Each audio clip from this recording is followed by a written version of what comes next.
Russian military is taking chips from dishwashers and refrigerators to fix their military hardware because there are no semiconductors anymore. Russia's industry is in tatters.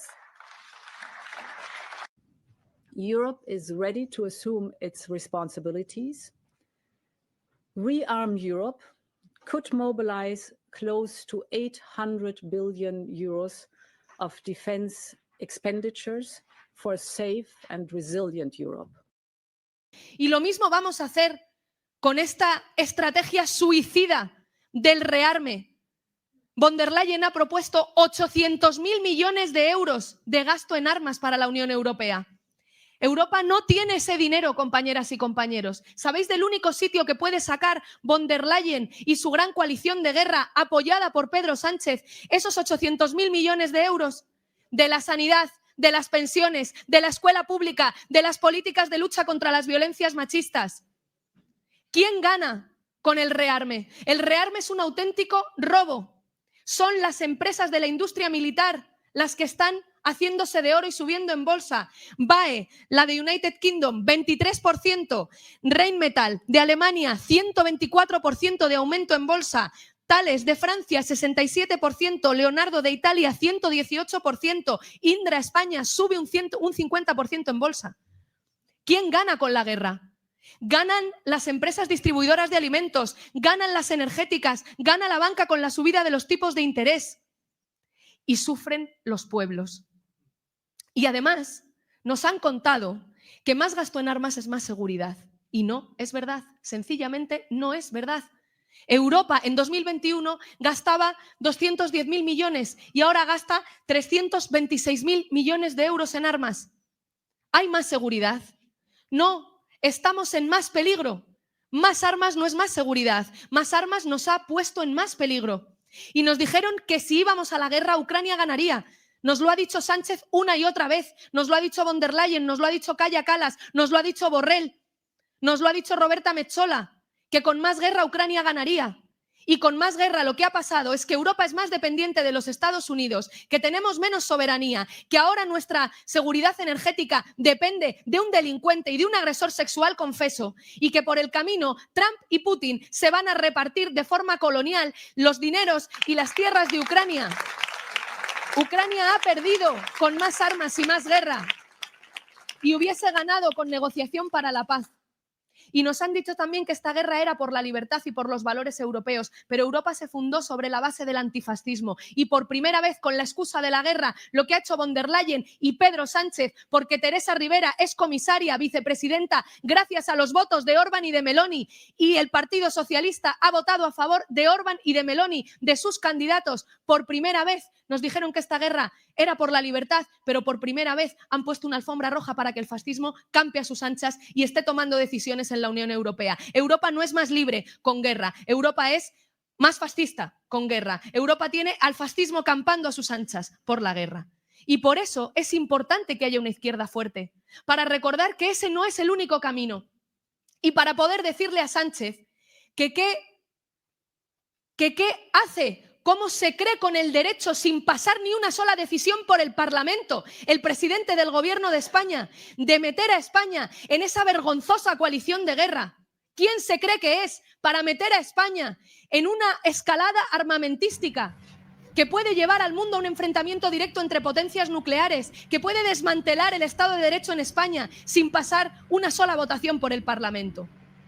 ¿Quién se cree Pedro Sánchez? Alguien tiene que decírselo. Pues ahí tienen ustedes a Irene Montero, europarlamentaria del Grupo Podemos, anteriormente parte del gabinete de Pedro Sánchez, y ahora le reclama al propio presidente Sánchez y le dice quién se cree que es para meternos al ruedo, al plan de los belicistas. Están ganando la narrativa los belicistas. Antes nada más eran los bálticos y Polonia más Finlandia. Ahora son los bálticos, Polonia, Finlandia, Noruega, que duplicó su apoyo militar para Ucrania, Suecia, Dinamarca, Francia y España, junto con Italia. ¿De qué se trata este plan maquiavélico que acaba de publicar Ursula von der Leyen, la presidenta de la Comisión Europea, por la que, por cierto, nadie votó, la gente no sale a votar por ella. Ella se quedó porque hizo algunos arreglos con la bancada italiana cuando la elección de los europarlamentarios, pero prácticamente por Ursula von der Leyen nadie votó, y esos que nadie votó, pues prácticamente los va a dejar sin sanidad, sin educación, sin la seguridad humana. Y esto es bien importante porque los recursos son finitos, y cuando hay prioridades en una agenda política, se tienen que buscar recursos de donde sea para reasignarlos a otro lado. Y en ese sentido, van por los recursos de la gente allá en Europa con el Rearm Europe, rearmar Europa, el plan que inicia oficialmente con una carrera armamentista para derrotar a Putin, según lo han venido repitiendo como mantra los diferentes líderes europeos. Von der Leyen expuso su plan para movilizar a 800,000 millones de euros para rearmar Europa, Rearm Europe, y lo dice así con todo orgullo, pelando los ojos con una sonrisa muy orgullosa. Más gasto nacional y un fondo común de defensa, en donde, por cierto, supuestamente desafían a Donald Trump, pero al final están haciendo lo que Donald Trump dijo que harían.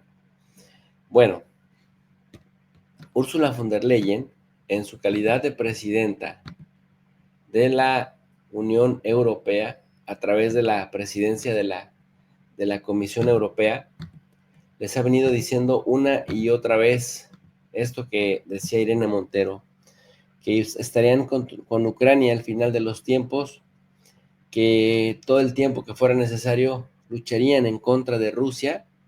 Y bueno, pues ahora vemos que están incentivando el rearme, y claro que esto ha disparado el precio de las acciones de las bolsas, o en las bolsas de las armas, de las industrias de las armas, como bien lo denunciaba Irene Montero.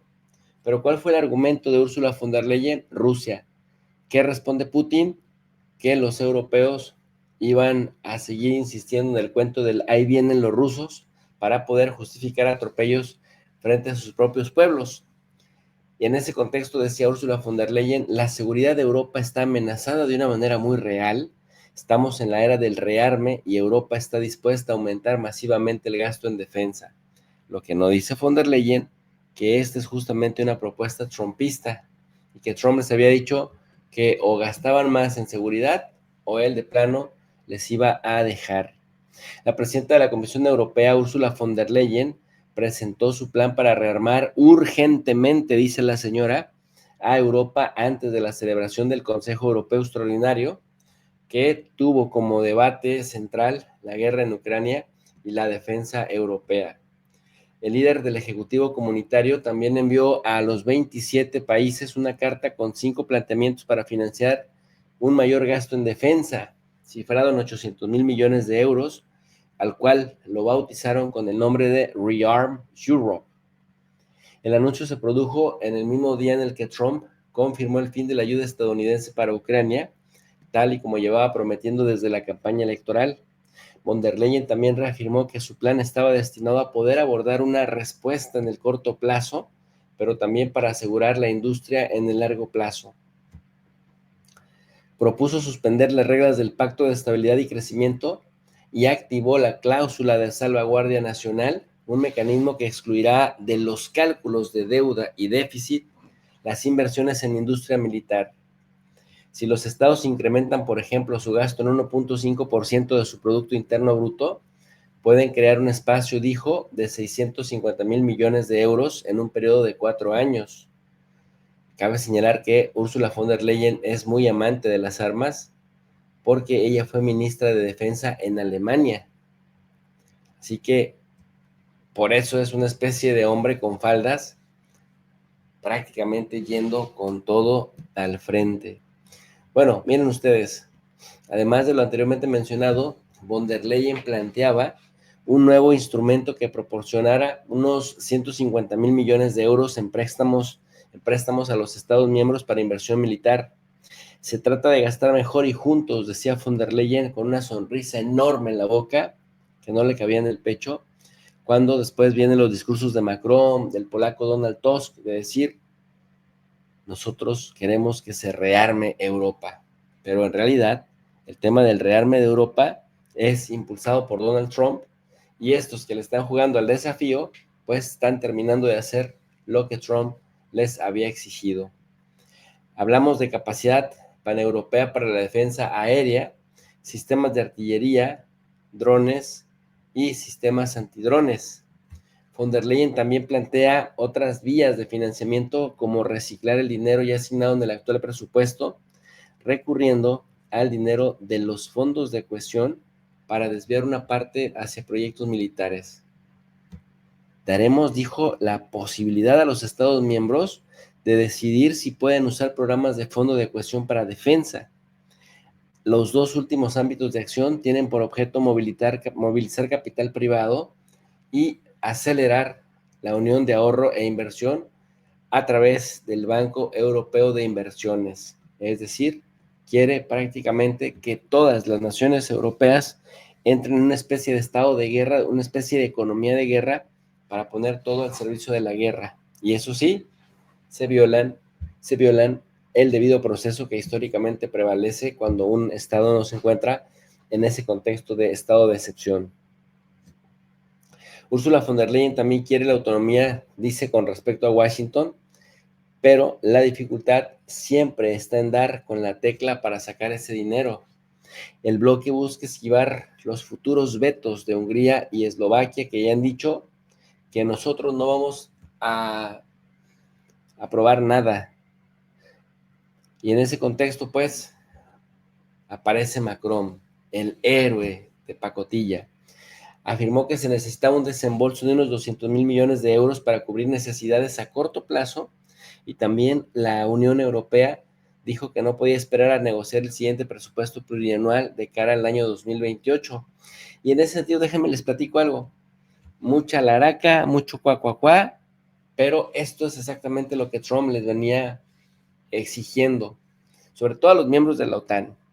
Los líderes de Europa, incluido el premier del Reino Unido, Keir Starmer, intensifican esta semana sus reuniones para abordar interrogantes como el envío de tropas a territorio ucraniano o la idea de una tregua de un mes en el aire, que por cierto Rusia ya rechazó. El primero cuenta con el desacuerdo de la italiana Giorgia Meloni o la española de Pedro Sánchez, que lo considera prematuro, mientras Londres desaprueba la segunda opción. También continúa en el aire la posibilidad de utilizar 210 millones de euros de activos rusos que la Unión Europea mantiene congelados, o los cerca de 93,000 millones de euros que aún no han sido solicitados del Instrumento de Recuperación y Resiliencia aprobado tras la pandemia del COVID-19. Aunque ambas opciones deberán aprobarse en el Consejo Europeo, en todo caso la reunión en Londres de los líderes europeos puso de manifiesto que Europa quiere tomar el control de las negociaciones y no quiere permitir que Trump los haga simplemente a un lado. Miren ustedes las sonrisas, los aplausos y los balazos que se anunciaron en esta reunión. Hoy reafirmamos nuestro apoyo a usted, señor presidente Zelensky, y una paz justa y duradera. Con nuestro plan Rearm Europe, aceleraremos la entrega de armas y municiones a Ucrania. Estamos haciendo que todo nuestro continente sea más seguro. Pero qué farsa, ¿no? Qué de verdad, esta gente que tiene la cabeza hueca, el alma hueca también. Porque eso de no tenemos dinero para la gente, para vivienda, para salud, etcétera, pero sí tenemos vivienda para el señor Zelensky, tenemos armas para el señor Zelensky, tenemos los brazos abiertos para el señor Zelensky. Señor Zelensky, vamos a entregarle armas y municiones con mucha más eficiencia por aquello de que alguien quisiera dejar de ayudarle. Donald Tusk, el primer ministro de Polonia, incluso fue más lejos.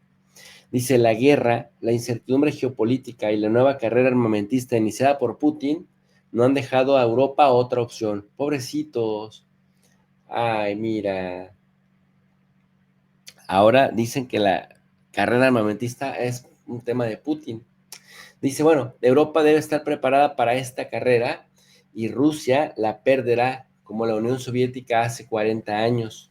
a partir de hoy, Europa se rearmará con más sabiduría y más rapidez que Rusia, dice el polaco Donald Tusk, que miren ustedes, ahí se les ve la vena belicista y esto que se supone que era el moderado. Elon Musk cuestiona a la primera ministra Mette Frederiksen, la primera ministra de Dinamarca, porque dice lo siguiente. Dice, Don't think we should panic, no creo que debamos estar en pánico, but I think we are in a hurry. pero solo tenemos un apuro. And I think we have been in a hurry for 3 years, but now we really have to scale up. Dice, bueno, yo creo que hemos estado en un sinnúmero de eventos durante 3 años. Dice, ojo, And to speed up because Russia and Putin is not only threatening Ukraine, dice básicamente, porque Rusia y Putin no solo amenazan a Ucrania, sino a todos but all nosotros. of us. And we have to be able to defend ourselves. Y tenemos que ser capaces de defendernos a nosotros mismos, dice Mette Frederiksen. Miren lo que le responde Elon Musk. Quieren una guerra eterna. ¿Cuántos padres más sin hijos? ¿Cuántos niños sin padres? Según su lógica, nunca terminará. Y bueno, vemos la lógica. Miren ustedes, Macron hoy publicó así, Europeen, Europeen. Nuestra Europa posee la fuerza económica, el poder y los talentos para estar a la altura de esta época, dice Macron. O sea, nosotros podemos con todo, porque hablar, pues no cuesta nada. Y por ahí dicen, de lengua me como un taco. Kaja Kallas, Kaka, la jefa de la poca diplomacia europea, dice lo siguiente: cuando hay voluntad, hay un camino. Hoy, Europa ha dado pasos importantes para invertir en defensa y acelerar la producción y el suministro de armas. Ya no lo dicen, ya no lo esconden, pues lo dicen abiertamente. Rearmar, suministrar armas a Ucrania. Ucrania debe conseguir lo que necesita para defenderse. La misma Kaja Kallas dio una rueda de prensa en donde dijo, hoy tenemos un Consejo Europeo importante. En materia de defensa y apoyo a Ucrania, tengo muchas ganas de ver que Europa muestre unidad y determinación en estos tiempos tan turbulentos. Híjole, esta gente habla de paz, de paz, de paz, de paz, pero solo quieren guerra. Miren lo que se atrevió a decir Giorgia Meloni, una persona que simpatiza con el círculo cercano a Donald Trump, pero también con Putin. O parece que ya se la comió la ideología. Dicen que dime con quién andas y te diré cómo te diré quién eres, ¿no?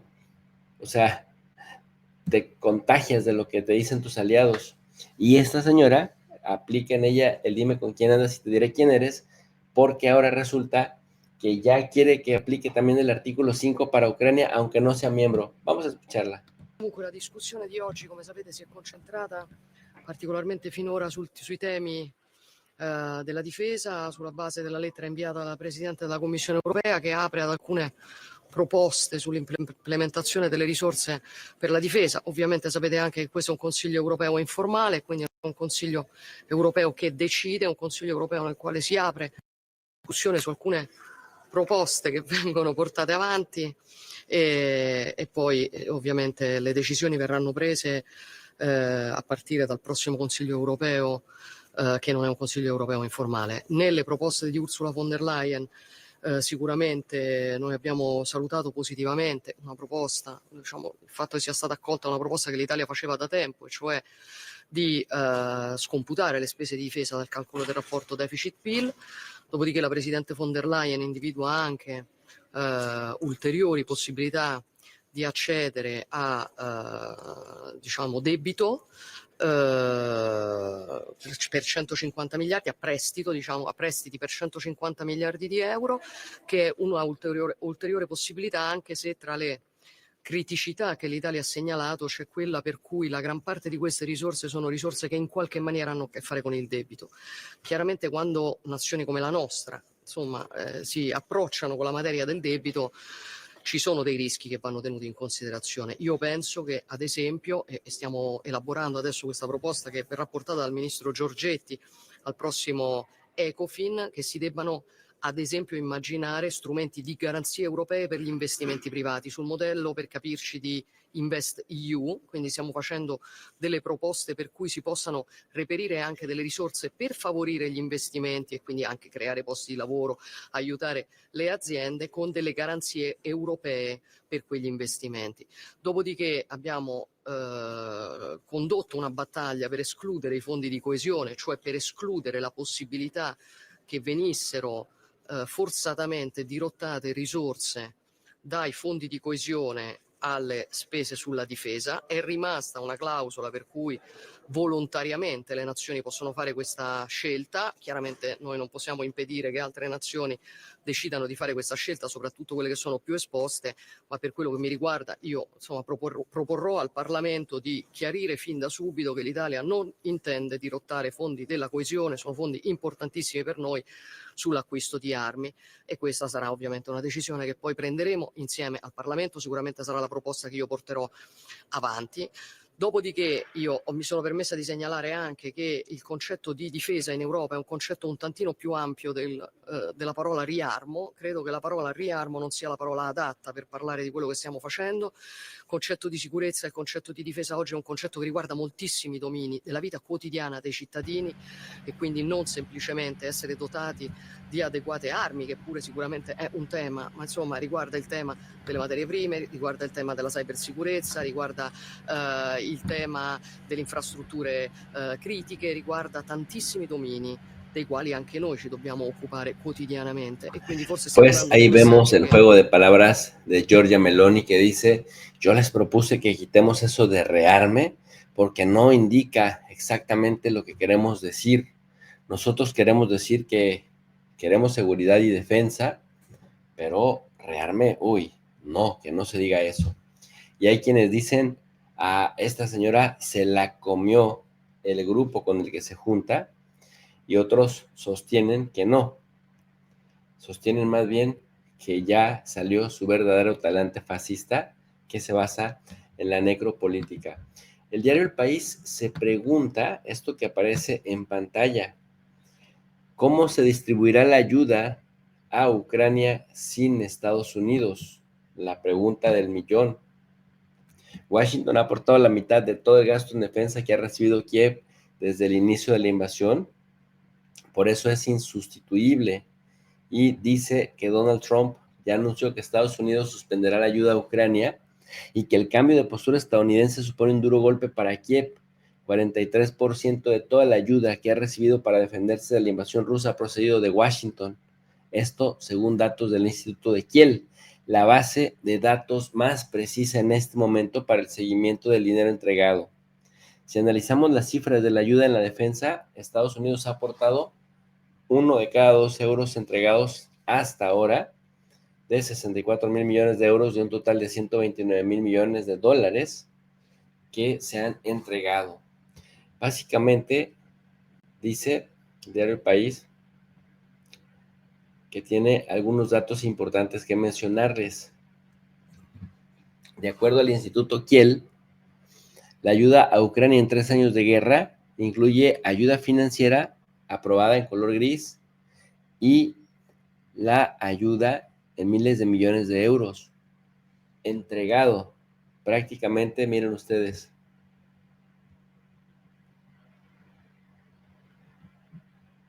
¿se dan cuenta? Es muy poca, demasiado poca, la cuestión de el financiamiento, siendo 31 los que están formando parte de la OTAN, que están tan interesados en Ucrania, y habiéndose jalado a Suiza, que tiene todo el dinero del mundo. Bueno, básicamente hay muchas contradicciones que vemos acá. La Unión Europea pretende compensar, dice el diario El País, esta brecha permitiendo a los miembros aumentar su gasto militar, lo que les permitirá incrementar sus envíos de material de defensa a Ucrania. La presidenta de la Comisión, Ursula von der Leyen, ha estimado que los 27 miembros invertirán, o quería decir, intervendrán con una inversión entre todos de 800,000 millones de euros para armarse. Y lo más interesante de todo, pero lo peor para la gente de a pie, es que le van a dejar de llegar prestaciones a la gente porque el dinero se va todo para las industrias del armamento. Dice, la cifra no debe tomarse literalmente, pues habrá que concretarla y todo indica que supondrá reorientar el destino de recursos ya en circulación, pero sí da una idea del compromiso. Supone invertir 4 veces más de lo que la Unión Europea y sus miembros han dado a Ucrania desde que Rusia invadió este país en 2022. La ayuda de los 27 ha sido constante a lo largo de los 3 años de guerra. Sin embargo, dice el diario El País, las asignaciones anunciadas por el bloque son muy superiores a las realizadas por Washington. El monto comprometido por Estados Unidos en ayuda no entregada asciende a 6.500 millones de dólares. La Unión Europea aún no ha entregado 85,000 millones. O sea, yo de lengua me como un taco, porque son muy habladores, sobre todo Macron y Keir Starmer, y cuando te pones a ver quiénes son los que más ayudan a Ucrania, pues no son ellos. Esta es la ayuda acumulada que ustedes pueden identificar. Muy parejo, hasta en eso se ve esta polarización de quienes defienden que se siga rearmando Europa a incrustarse en el Congreso de Estados Unidos y decir, no le des ayuda, que de eso se encargue Europa. Y Europa dice, bueno, Trump ya había dicho que nos íbamos a encargar nosotros, pues le estamos respondiendo que sí, que nos vamos a rearmar. Dice el diario El País, bajo el liderazgo de Joe Biden, Estados Unidos brindó más apoyo a Ucrania en 2022 y 2023 que la Unión Europea. La ayuda estadounidense que se desaceleró en 2023 se ha acelerado debido a las órdenes que Biden finalizó antes de dejar la oficina oval. Bueno, aquí señalar también que los países del norte y Europa del Este, que no se le debe decir Europa del Este, sino Europa Oriental, porque ya se acabó la Guerra Fría, estos encabezan la lista de cómo y cuándo se mide la ayuda a Ucrania en términos del Producto Interno Bruto Nacional. Finlandia y Suecia han aprobado alrededor del 1% de toda su producción anual desde el comienzo del conflicto. El porcentaje supera el 2% de los casos de Estonia y Dinamarca. Y bueno, básicamente ante la pregunta de a dónde ha ido a parar la ayuda, 1 de cada 2 euros comprometidos, es decir, 48%, se ha destinado a gastos militares y un total de 129 millones de euros. En ayuda militar, los países de Europa son los que más han aportado con unos 8.400 millones de euros, más del doble de aportación de Estados Unidos. Sin embargo, la ayuda humanitaria representa solo el 8% del total que ha recibido Ucrania. El resto, dicen, ha sido en concepto de aportaciones económicas. Vaya qué circunstancia tan desagradable. Scott Richter, analista en estos temas, particularmente se rebotan muchas ideas con él, ya pues escuchándolo, tiene muy clara la película. Dice Scott Richter, la relación transatlántica se ha vuelto cada vez más problemática con el paso de los años. En una época en que se consideraba que valía la pena soportar una carga en un contexto de conflicto ideológico existencial, hoy la necesidad de esta relación definida como tal en términos militaristas ha pasado hace mucho tiempo. Pongamos a Europa en perspectiva. La Asociación Transatlántica nació, dice Scott, de un conflicto que terminó hace 80 años. Fuimos a la guerra para salvar al Reino Unido, liberamos a Francia, liberamos a las naciones del Benelux, que significa Bélgica, Reino de los Países Bajos y Luxemburgo. Eso significa Benelux.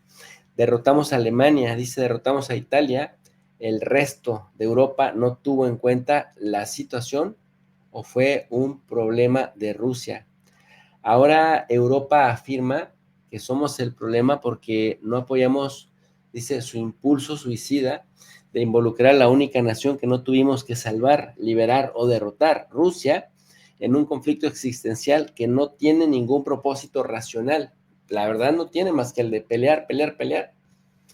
Tal vez, dice Scott Richter, tal vez sea hora de que nos liberemos de este enredoso e insano, porque los europeos de hoy han olvidado las lecciones del pasado, ya no están acostumbrados a sacrificarse, a pasar hambres, a pasar fríos, ¿no? Ahora es todo más sencillo. Dice también, tal vez sea hora de que Rusia les enseñe la realidad sin que Estados Unidos una vez más pague el precio. Ese es Scott Richter, que trabaja, bueno, no sé si todavía trabaje, pero se hizo a un lado del Sputnik y de RT cuando se vio amenazado por el gobierno de Biden, que ya, bueno, pues con Trump puede relajarse. Robert Fico, el primer ministro de la República de Eslovaquia, dice lo siguiente. Oficialmente empiezan a aparecer críticas de que la mitad del dinero en Ucrania está siendo robado. Vamos a volver la cuestión de la corrupción en Ucrania y estamos inyectando todo ese dinero. En la Unión Europea está inyectando esa cantidad. Está inyectando en una semana de dinero de muchas partes, dinero proveniente de muchas partes, dice Robert Fico, que le está ajustando cuentas a Zelensky. Y al respecto, quien también le quiere ajustar cuentas a Zelensky es este personaje que ven ustedes en pantalla, Elon Musk. Dice, Ucrania necesita celebrar elecciones. Zelensky perdería por una mayoría aplastante. Pero Zelensky dice, oh, I don't want a ceasefire, I don't want a ceasefire.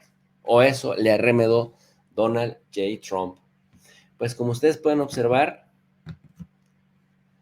se escucha imponente rearmar Europa, pero realmente están también, pues, con Australia, con Canadá trabajando, y lo que no podemos dejar de observar en esto es la mano que mece la cuna, las grandes corporaciones cuyas acciones se dispararon en las bolsas cuando supieron que Europa estaba lista para gastar y gastar y gastar y gastar, no en sanidad, no en educación, pero sí en más armas, por increíble que parezca, a una trayectoria suicida. Pues si esta sesión ha sido de su agrado, les invitamos a que nos apoyen con su poderoso me gusta, que nos ayuden a compartir la transmisión para que llegue a más personas. Les invitamos que se suscriban al canal de Tu Profe de RI y Tu Profe de RI 2.0, porque queremos ser sus ojos en el mundo para elevar el nivel de análisis en las redes sociales. Gracias, Pelunante, gracias, Infame, y gracias a mi bellísima esposa que hace que este canal se mantenga a flote. Como siempre les digo, son todos y todas bienvenidas y bienvenidos al canal de Tu Profe de RI. Muy buen día.